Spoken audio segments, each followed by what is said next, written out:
তারা যাদের আশীর্বাদ নিয়ে আমরা নির্বাচিত হই, যারা এই ওয়ার্ডের বাসিন্দা, তারা আমার বৃহত্তর পরিবার। আমাদের পাড়া বলেই আমি সমাধানের চেষ্টা করছি।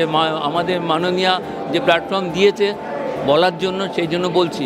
লক্ষ্মীর ভাণ্ডার, Swasthya Sathi, old age pension, widow পেনশনে আজকে 35 জন এখন অবধি চলে এসেছে স্টুডেন্ট। সকাল 10টা থেকে চলছে।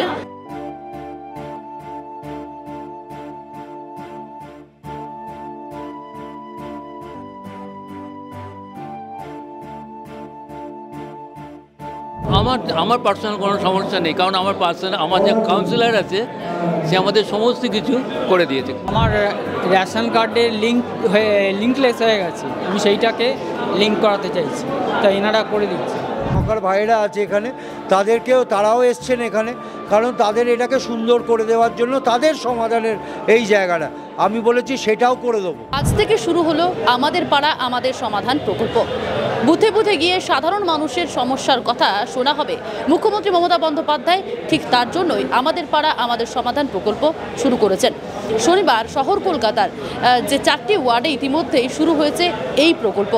ইতিমধ্যেই সকাল 10টা থেকে সাধারণ মানুষজন আসছেন এবং তাদের সমস্যার সমাধানের কথা বলছেন, সমস্যার যে সকল রয়েছে তা তুলে ধরছেন। ইতিমধ্যেই কিন্তু এই যে বুথ পিছু প্রায় 80,000, এই রাজ্যের 80,000 বুথে কিন্তু এই সমস্যার কথা শুনবেন এবং তার পাশাপাশি 80,000 বুথের জন্য 10 লক্ষ টাকা করে পার বুথ প্রতি কিন্তু ঘোষণা করা হয়েছে এবং সেক্ষেত্রে দাঁড়িয়ে 3টি বুথ মিলে একটি কেন্দ্র করা হবে তেমনটাই জানা যাচ্ছে। এবং সেক্ষেত্রে দাঁড়িয়ে যেখানে আমি দাঁড়িয়ে রয়েছে 70 নম্বর ওয়ার্ড ভবানীপুরের যে গুজরাটি যে কলেজ রয়েছে, সেই কলেজে ইতিমধ্যেই কিন্তু এসেছিলেন খোদ মেয়র থেকে শুরু করে স্থানীয় কাউন্সিলর, সকলের তৎপরতায় কিন্তু এই আমাদের পাড়া আমাদের সমাধান কর্মসূচি বা প্রকল্প বলা যেতে পারে তা শুরু হয়েছে। ইতিমধ্যে সাধারণ মানুষজনরা আসছে, কি বলছেন সাধারণ মানুষজন থেকে মেয়র থেকে শুরু করে একেবারে কাউন্সিলর এবং যারা এই দায়িত্বে রয়েছেন কি বলছেন সরাসরি আপনাদের শোনাবো। আমার পার্সোনাল কোনো সমস্যা নেই, কারণ আমার যে কাউন্সিলর আছে সে আমাদের সমস্ত কিছু করে দিয়েছে। মানে আমাদের ওর মানে কাউন্সিলর এগেন্সে কিছু নেই, কিন্তু যেটা রয়েছে যেটা ও একা করতে পারবে না, এর সাথে প্রশাসনকেও হাত মেলাতে হবে। কারণ হচ্ছে যে আমার এই গলিটা টাচেস স্কুল আছে, বুঝেছেন তো, যেটা নিয়ে আমার প্রবলেম মানে কি আমার না, মানে ওই স্কুলটাতে বাচ্চাদের ছুটি হয়, কিছু বাচ্চা বেরোয় ওখান থেকে, কিছু বাচ্চা বেরোয় গলি দিয়ে। আর এই গলিটা আছে যেটা আপনার এই এলগিন রোডে আসছে, আর ওই গলিটা চলে আছে ল্যাসডন রোডে। ওখানে কিন্তু 12 ফুট 14 ফুটের রাস্তা, একটা গাড়ি পার্মানেন্টলি পার্কিং করে, ফিস তোলে তার জন্য। আর একটা হচ্ছে দুটো গাড়ি বোট হয়ে দুটো গাড়ি চালায় মানে যখন তখন অ্যাক্সিডেন্ট হতে পারে। দুটো দিক থেকে যদি গাড়ি যায় আর একটা গাড়ি যদি স্ট্যান্ড থাকে সবসময়, স্ট্যান্ড স্টিল, তো ততক্ষণে একটা কিছু হতে পারে বাচ্চাদের। সুতরাং আমার সেদিকে কোনো কিছু নেই, আমার দরকার কারোর যেন ক্ষতি না হয়। হ্যাঁ, আর আরেকটা কথা বললাম, যেগুলো বললাম হসপিটালের ব্যাপারটা আমার এখান থেকে সোমনাথ হাসপাতাল আমাদের ওয়ার্ডের মধ্যে, শুধু আমাদের মধ্যে অনেক রোগী আছে, কিন্তু এটাকে মোটামুটি বন্ধ করে দিয়েছে মানে যে হসপিটাল চালু আছে কিন্তু পিজিতে যেতে হবে, পিজি থেকে করে আসতে হবে। আমাদের পাড়া বলেই আমি সমাধানের চেষ্টা করছি। আমাদের মাননীয়া যে প্ল্যাটফর্ম দিয়েছে বলার জন্য, সেই জন্য বলছি। এটা তো ওনাকে ধন্যবাদ দেবো যে আমাদের লোকাল যা কিছু আমি বলতে পারছি। এবং আমি তো আমার কাউন্সিলরকেও বলি, কাউন্সিলর বললো ঠিক আছে, আমাদের এই একটা তো প্রোগ্রাম আসছে, তুমি বলো এটা, যদি আমার সাথে যদি আমার রেশন কার্ডে লিঙ্কলেস হয়ে গেছে, আমি সেইটাকে লিঙ্ক করাতে চাইছি, তাই এনারা করে দিচ্ছে। আমি ওই জন্য এসেছি, ওনারা করে দেবে। ওই লিঙ্ক করে দেবে। হ্যাঁ, এর আগেও ইয়েটাও নিয়েছিলাম। তো আর একটা হচ্ছে যে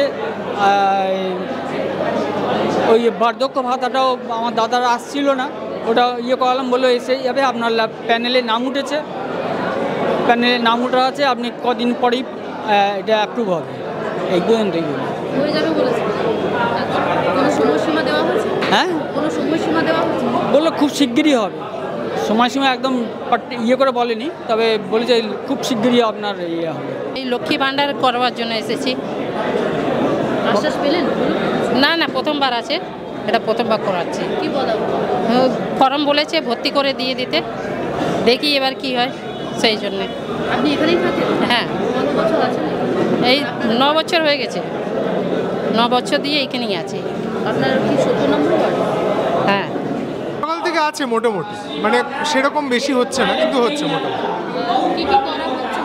লক্ষ্মীর ভাণ্ডার, Swasthya Sathi, old age pension, widow pension, তাও এখনো পর্যন্ত সকাল 10টা থেকে প্রায় 20-30 জন মতো হয়েছে এখনো পর্যন্ত। হ্যাঁ, কতক্ষণ পর্যন্ত চলবে আপনাদের ক্যাম্প? 4টে-5টা লোক যতক্ষণ থাকে। খুবই ভালো সাড়া পাচ্ছি আমরা। আমাদের স্টুডেন্ট ক্রেডিট কার্ড, আমরা হলাম ডিআই সেকেন্ডারি থেকে এসেছি, আমরা সর্বশিক্ষা মিশনের স্টাফ। আমাদের শিক্ষাবন্ধু প্রতি বছর দিদির জবের থেকে, মাননীয় মমতা বন্দ্যোপাধ্যায়ের জবের থেকে এই প্রকল্প শুরু হয়েছে। আমরা তবের থেকে এখানে স্টুডেন্ট ক্রেডিট কার্ডের স্টলে এখানে বসি। বহু ছেলেদের, আমরা ছেলে মেয়েদের এখানে আজকে 35 জন এখন অবধি চলে এসেছে স্টুডেন্ট। সকাল 10টা থেকে চলছে। 10 লাখ টাকা লোন, টোটাল লোন 15 বছরের মধ্যে শোধ করতে পারবে, 4% ইন্টারেস্ট। খুবই ভালো প্রকল্প, বহু ছেলে মেয়ে উপকৃত হয়েছে দিদির এই স্টুডেন্ট ক্রেডিট কার্ডের জন্য। আমরা শিক্ষাবন্ধু, আমরা সর্বশিক্ষা মিশনের কর্মী। এই প্রকল্পে বহু ছেলে মেয়ে খুব উপকৃত হয়েছে, পড়াশোনার অনেক সুযোগ পাচ্ছে। অর্থের অভাবে পড়তে পারছিল না, দিদির এই মাননীয় মুখ্যমন্ত্রীর এই প্রকল্পে স্টুডেন্ট ক্রেডিট কার্ডের জন্য ভীষণভাবে উপকৃত হয়েছে। এখন এখানে লাইট, ড্রেনেজ, SWM, স্বাস্থ্য, ঐক্যশ্রী, এখানে লেবার, সোশ্যাল সেক্টর থেকে শুরু করে সমস্ত ডিপার্টমেন্ট এখানে আছে। এবং স্বাভাবিক কারণে নিত্য দৈনন্দিনের যে কোনো রকমের যদি অসুবিধার সম্মুখীন তাদের হতে হয়, তাহলে সেই জায়গা থেকে দাঁড়িয়ে সেই সমাধানের প্রক্রিয়ার জন্যই কিন্তু মাননীয় মুখ্যমন্ত্রীর তাঁর ঐকান্তিক চিন্তাভাবনায় উদ্যোগে এই জিনিসটা হয়েছে। এবং নোডাল অফিস আপনি দেখলেন, মহানগরী এসেছিলেন আমাদের কলকাতা মিউনিসিপ্যাল কর্পোরেশন।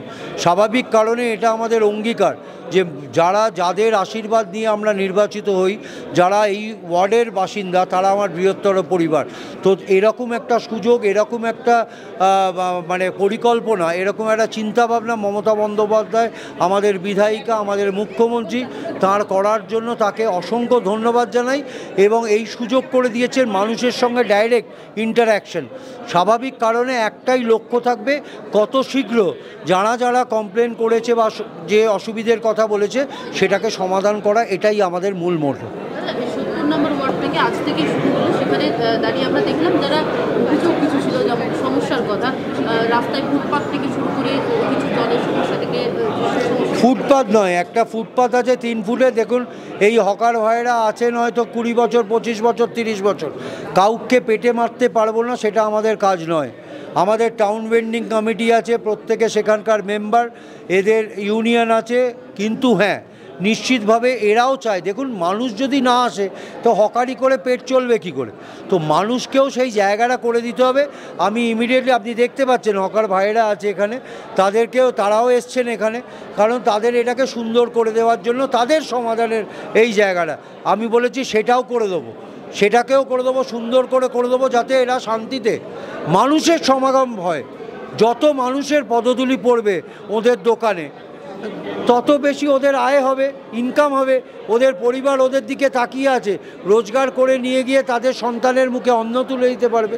আর যেটা শরৎ বোস রোডে বললো, সত্যি সরু ফুটপাথ, সেটাকে কিভাবে করা যায় সেই ব্যাপারটা মহানাগরিক বলেছেন, তার সঙ্গে আলোচনা করে আমরা সেই জায়গাটাকে করব। মুখ্যমন্ত্রীর এই কর্মসূচিকে বিজেপি কার্যত কাটমানি রূপে দেখছেন, কি বলবেন? আমি এই অপদার্থগুলোর কথার উত্তর দিতে চাই না। মানুষের পরিষেবা দিতে এসেছি, মানুষ আশীর্বাদ করেছে, নির্বাচিত করেছে, মুখ্যমন্ত্রী এই সমস্ত প্রকল্পগুলোকে ইমপ্লিমেন্ট করছেন আমাদের দ্বারা, আমাদের সঙ্গে মানুষের যোগাযোগের জায়গা করে দিচ্ছেন আরও বেশি করে। সুতরাং এরপরে কে বিজেপি, কে সিপিএম, কে কংগ্রেস কি বলল সেটা নিয়ে আমি ওয়াকিবহলও নই, আমি চিন্তা বা তাদের ব্যাপার নিয়ে ভাবি না। আমি এই মানুষগুলোর জন্য ভাবি যারা আমাদের বৃহত্তর পরিবার, তারা শান্তিতে থাকুক, তাহলেই আমাদের সব ঠিক থাকবে। এরা আবার আমাদের সকলকে আশীর্বাদ করবে। ক্যামেরায় অভিজিতের সঙ্গে শোভনের রিপোর্ট, বাংলা হান্ট, কলকাতা। আরো ভালো ভালো খবর দেখতে সাবস্ক্রাইব করুন বাংলা হান্টের ইউটিউব চ্যানেল। বাংলা হাটের আরো খবর দেখতে নজর রাখুন। বাংলা খবর মানেই বাংলা হাট।